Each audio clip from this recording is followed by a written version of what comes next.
Yo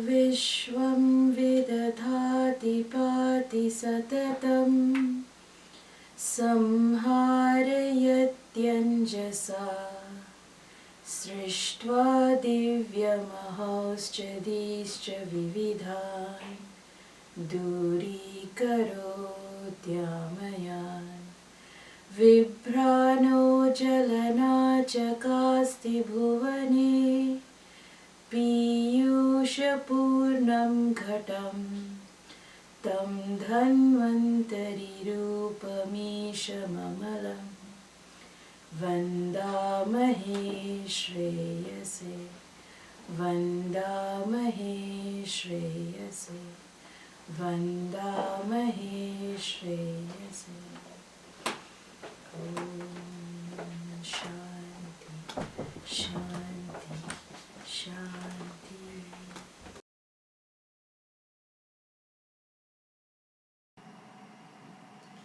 Welcome back, everyone. We're going to continue our review sessions on Ayurvedic fundamental principles. Today we'll be talking about Agni, or the digestive fire. This is a very important concept and somewhat unique to the Ayurvedic principles, because here we look at the breakdown, the digestion, the absorption, metabolism, and conversion of nutrients into actual energy for different cellular structures, but in the process of the fire element and its importance in the carrying out that normal functioning. This is also really important when it comes to intervention and the treatment aspect in Ayurveda.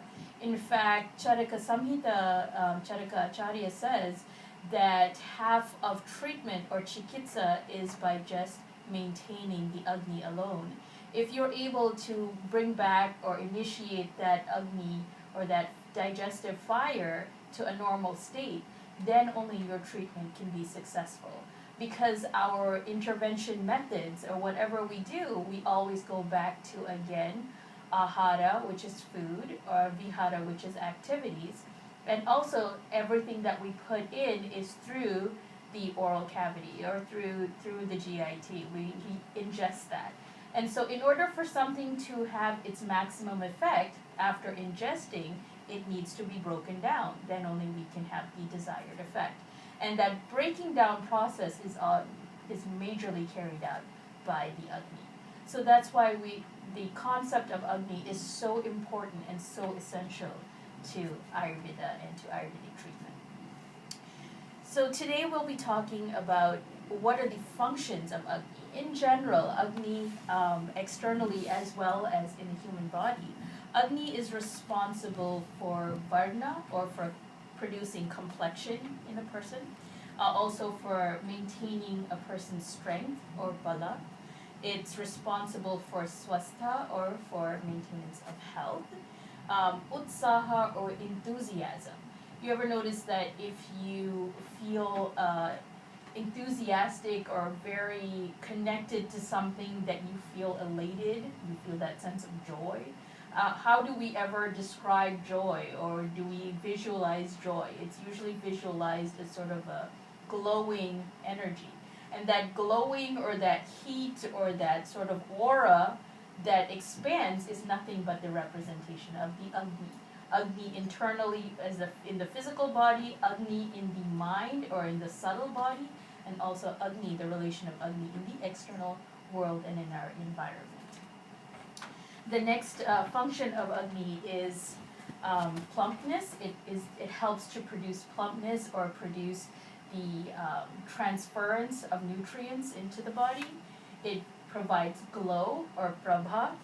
It gives essence or ojas of the body only because of the proper Agni breakdown and process of nourishment of the dhatus can we get the essence of that process known as the ojas. It's responsible for maintaining the heat in the body and also for energy. It's responsible for metabolism and the production of enzymes. and also for prana. Prana, relation of prana or maintenance of prana in the body also can be done with the presence of Agni. If the Agni is lacking or if it's low, then the prana also becomes very low or weak. So the balanced state of Agni is very essential in order to have a person in a healthy state, or a variation of that Agni can result in a disease state.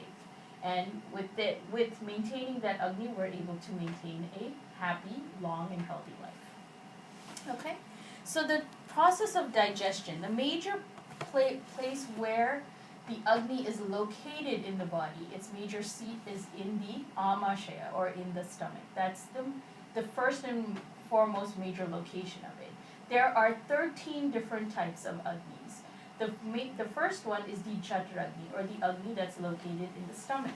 Then there is a Agni for each one of the dhatus. So there is those are known as the dhatu Agni. So an Agni for rasa dhatu, an Agni for rakta dhatu, and so on and so forth. Then there is an Agni for each one of the malas as well. So the 3 malas, which is the purisha, mudra, and swedas, there is an Agni for each one of those.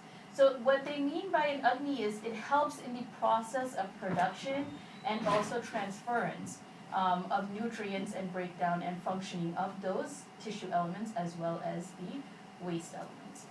So that's why there is an Agni, or there is a metabolism that is required in each one of these processes. All of these Agnis are basically controlled by the Chaturagni, or the Agni situated in the stomach. It is sort of the king of all of the other types of Agnis. And there is also a Agni for each one of the bhutas, or the 5 elements, because that gets into the subtle stages of digestion and nutrition and transference of nourishment from what we ingest to the actual cellular tissues. So in that, the Agni, the process of digestion, the major Agni is the Chaturagni. So in the process of digestion, here we have a picture of something cooking on a campfire.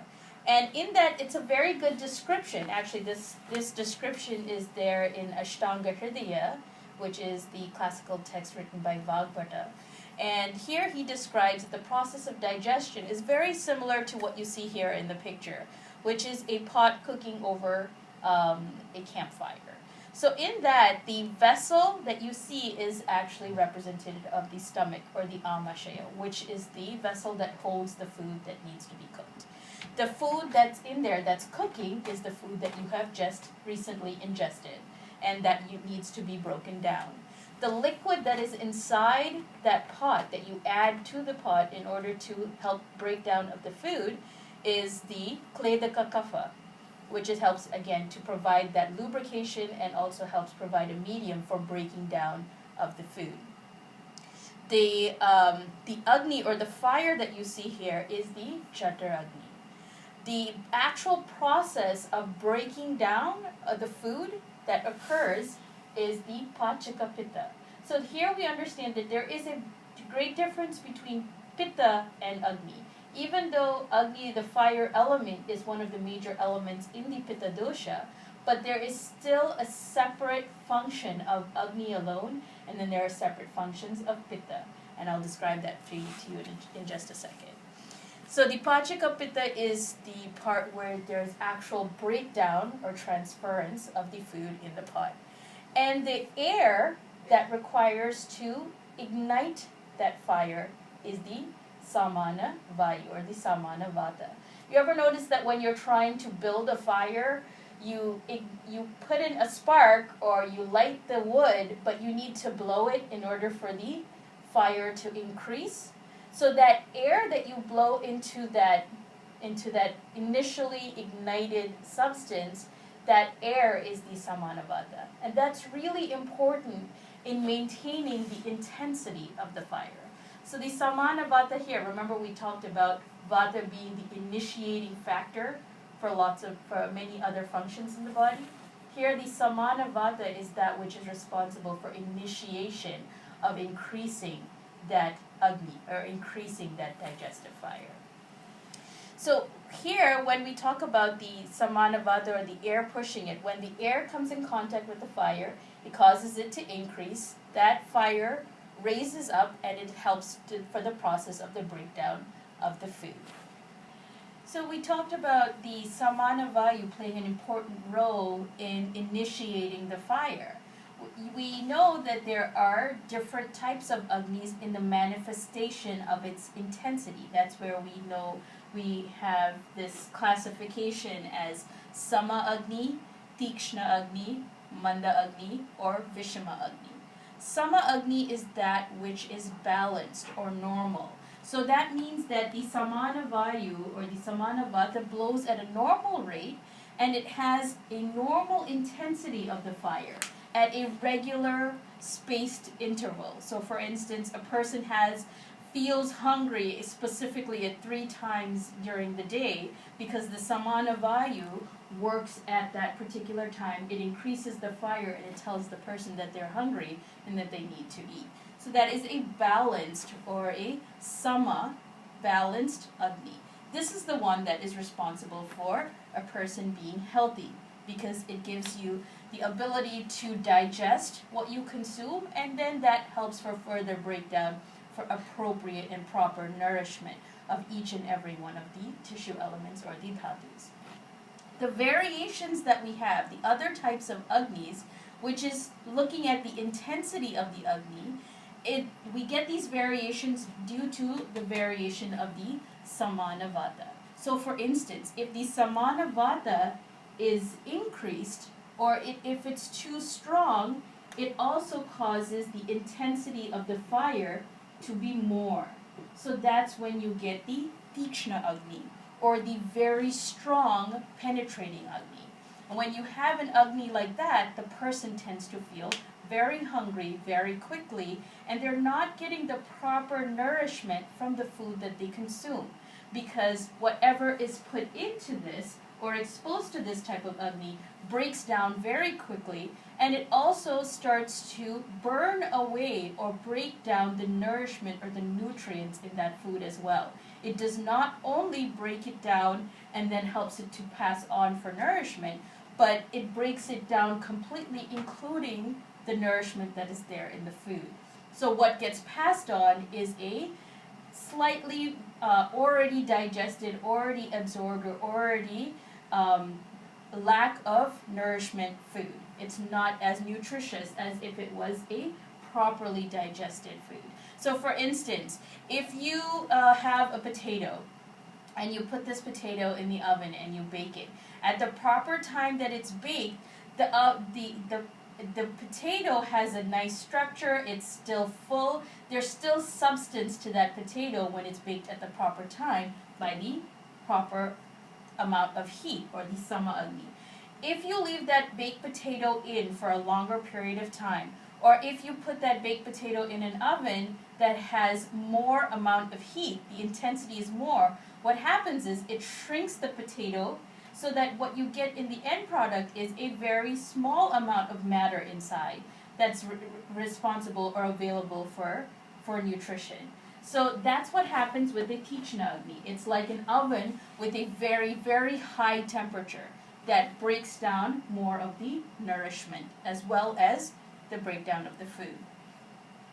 The next one is, this tikshna agni is typically associated with a pitta type of person, because their agni tends to be more. Their agni tends to be very high.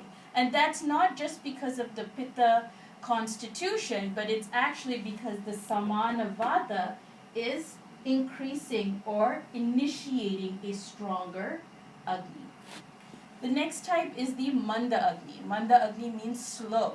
So for instance, if this samana vata was less, if it is not moving at the proper rate, or if it's slow, what happens is the fire is very less.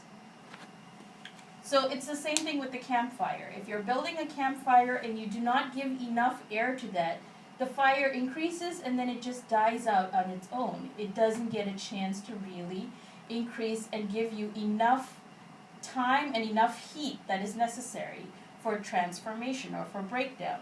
So it's the same thing, like if you have an oven that doesn't have a lot of heat, the temperature is very low, then it's not able to break down the food or cook the food in the time that you have. So that's why that's known as the manda Agni or the slow Agni. And that tends to be more common in a kapha constitution or a kapha prakriti person because, again, it's slow. It's the samana vata that is slow, that is not initiating a very strong fire or a very strong jatra. The next type is the vishama Agni. And the vishama Agni means it's irregular. It's not always strong and it's not always slow. It's not always in a balanced state. Sometimes it's very high, sometimes it's very low. And that is also caused because of the samana vata being irregular. That's why this is more associated with a vata constitution type of person. Because again, vata is very irregular. Already the vata in the body is irregular, so therefore the samana vata, the one type or subdosha of vata, will also be irregular. Therefore, it produces an irregular Agni. Sometimes it's very strong, it blows it, and then the Agni is very, very high. Sometimes there's no Agni at all. And so therefore, their digestion is also very irregular. Sometimes the person feels very, very hungry, and then other times they don't feel hungry at all. They have absolutely no appetite.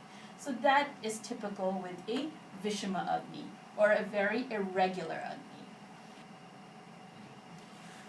It's also important for us to keep in mind about these different types of Agnis and its association with various body constitutions of Prakritis, because this gives us an idea as to how a person is going to respond, again, to whatever is put in, whether it be food or herbs or even certain types of activities or treatments that we would try to do. It's all, again, reflecting on that type of Agni that they have.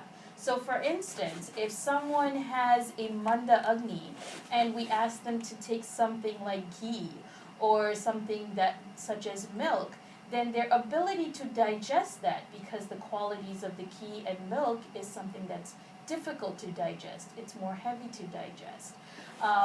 So in that case, if a person already has a manda Agni and we ask them to take in ghee or milk, it would take them a much longer time to digest that, or even so, it may even produce ama, which is undigested material, because of the fact that they have a manda Agni.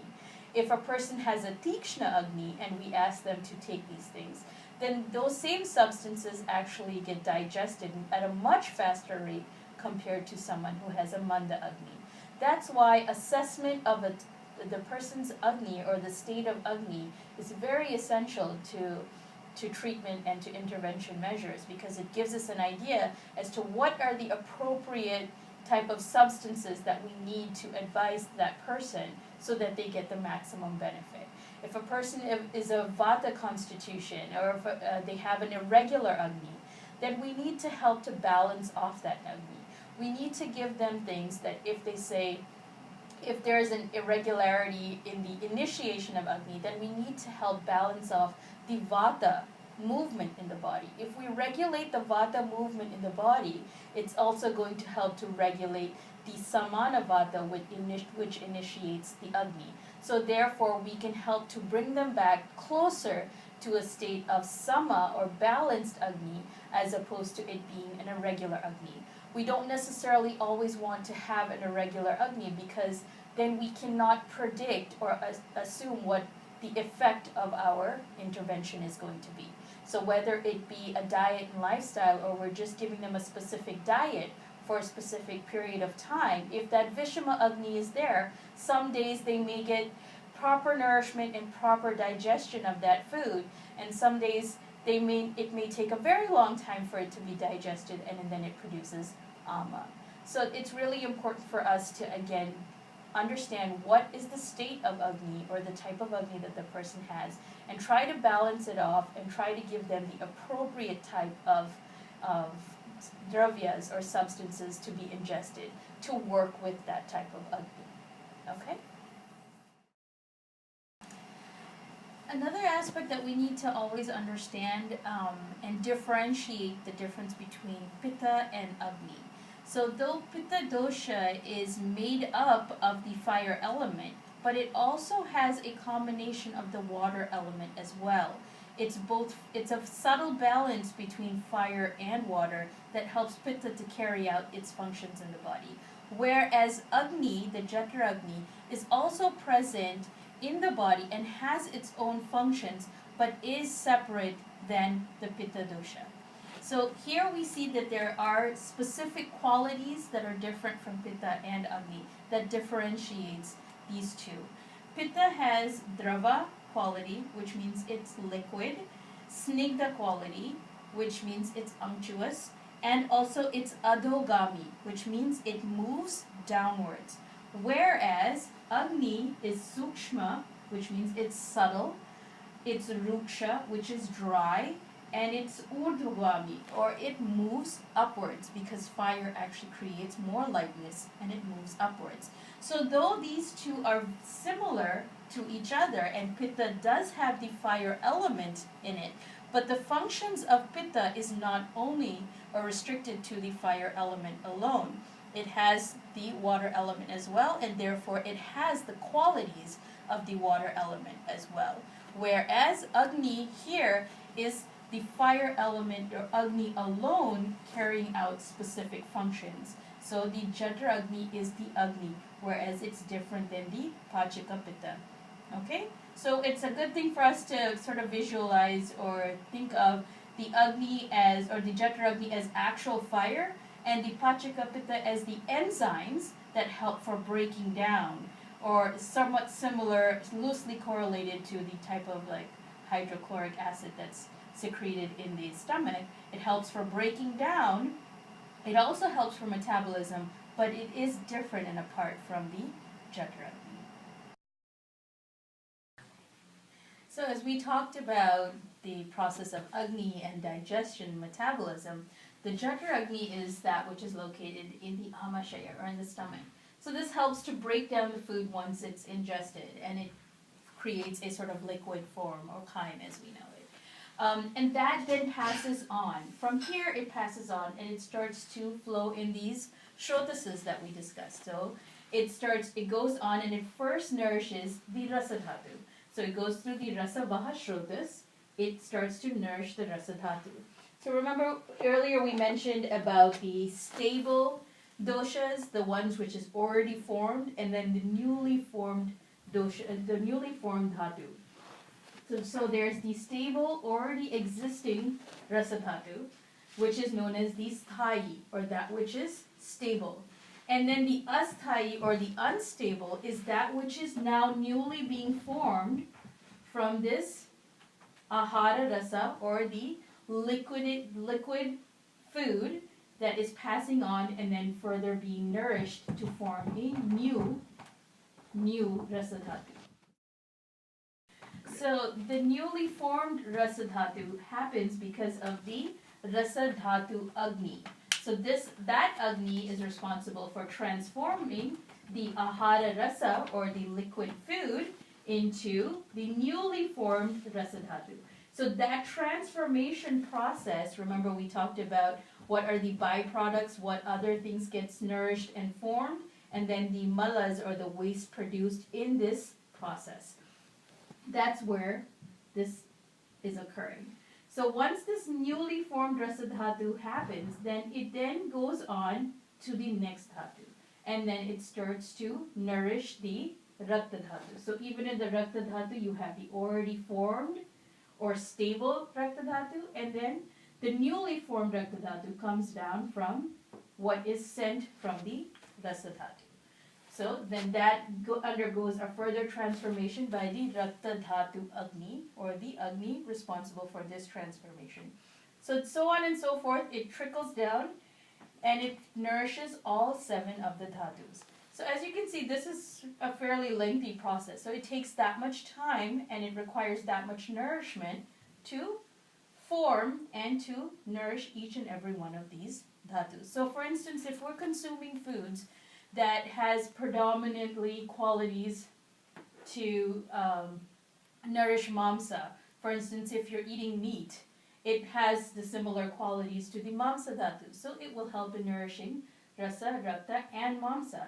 It can also transfer into nourishing the other lower dhatus as well. But it has a maximum effect on the mamsa dhatu because it has the same qualities of the mamsa dhatu. So in saying that, when we look at Ayurvedic cooking and Ayurvedic meals, we also want to try and balance off and make sure that our meal has enough sufficient nourishment so that when it goes through this process, it is able to provide appropriate nourishment for each and every one of the dhatus, so that it has a chance that when it goes through step by step, there is sufficient nourishment by the time we get to these dhatus as well. Okay, and after this long process, then there's the final 5 bhuta agnis, or the 5 agnis related to the 5 elements. Charaka says that this bhuta agni is actually located in with the jatra agni, and in that it helps to separate out the elements in the food that we eat. So we know that every substance, regardless of what it is, whether it's a pen or our human body or the food that we eat or other activities, whatever substance that is in existence has these 5 elements. So when we consume food, that food that has 5 elements gets separated out and digested with the bhuta agni, or the 5 elemental agnis. And therefore, in the most subtle part of the digestion or nourishment process, it breaks down and it then starts to nourish the 5 elements that are in the body. So you have the food that is broken down, 5 elements get separated out, and it then goes to nourish the 5 elements that are already existing in the body, similar to the sthai and asthai.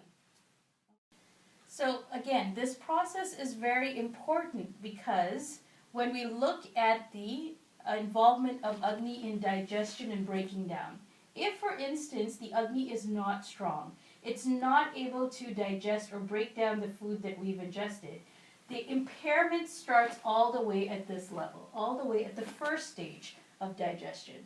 So what happens is what we're taking in doesn't get a chance to be broken down completely. And that's the function of the Agni.